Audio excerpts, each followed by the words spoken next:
Hey, it's Errol Collins. From VH1, that metal show, Don Jamieson is in town this weekend at the Comedy Zone. I had to pop the question. Everybody knows you as this guy who loves metal. And then it turns out you're a funny guy up on stage. How's that work? Yeah, well, I am an old-time rock guy. I mean, I'm 46, and, I still wear concert shirts and, a wallet chain and have big, 70s-style mutton chops. So, yeah, I'm still that guy. But and I always loved music, hard rock and metal my whole life growing up.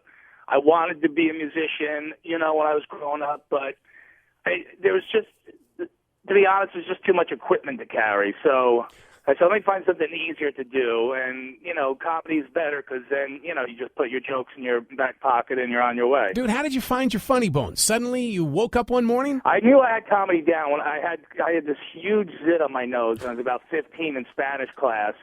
And I just couldn't resist the urge to stand up in the middle of the class, pop the zit, the contents went flying everywhere. And then I ran up to the front of the room, slammed myself into the chalkboard. It was screaming at the top of my lungs, and then fell down on the floor like I died. And needless to say, I wasn't in school the rest of that day, but that was where I was like, you know what, I think I got a little bit of a performer in me. Was there ever a rock star T-shirt that you would wear at school that people would laugh at? I mean, I always got busted wearing Kiss T-shirts, and they thought I was the freak. That's all I wore. Exactly. You and I are in the same boat. That's all I used to wear to school was Kiss T-shirts and Motley Crue and Judas Priest. And, yeah, I mean, all the kids in my school were, like, into Bruce Springsteen and, Pink Floyd and stuff. They were all stoners, and me and my friends were all the metalheads. So, yeah, we were total outcasts, and then, the more they hated us, the more we would start to wear spandex.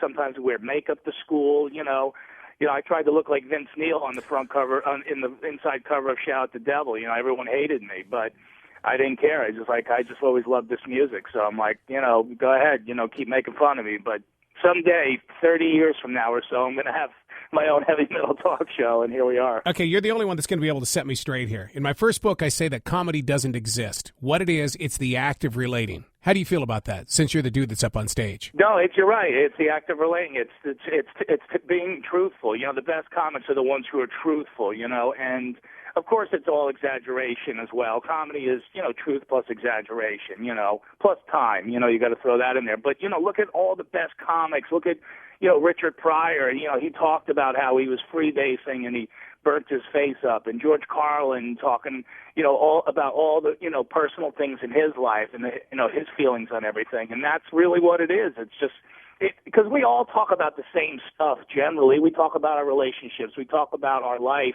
in general, but it just depends on, where your truth comes from. I don't have as crazy a life as Richard Pryor had, but, I come from a different angle. As long as you come from your own point of view and you could sort of twist it your own way and present it in a way where people don't see it coming, you can talk about anything, but it's got to be truthful, because the audience can tell if you're not being honest with them. Being a comedian up on that stage every night, that's got to be your strength when it comes to interviewing the biggest names in metal. It is really, man, because, you got to think of it this way. It's these three guys from Jersey who've just all been metalheads our whole life, and here we are talking to all our heavy metal idols, from our childhood. And I think of it like it's like, remember the Super Bowl commercial where that really super nerdy guy kisses that hot supermodel for GoDaddy? Right.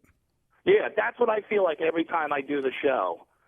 Like, when Slash is on, he's like a hot chick to me. When Ronnie James Dio came on the show, he's a hot chick to me, I feel like that nerd making out with that hot chick every time I do the show, because these are, I've been waiting 30 years to, like, hang out with these people, and now, they're coming on my TV show, and so, yeah, it's incredible. All right, there you go. That's my interview with Don Jamieson from That Metal Show, VH1 Classic. They're in town this weekend at the Comedy Zone in Charlotte. You want to find out more? You are so in the right place. WRFX.com.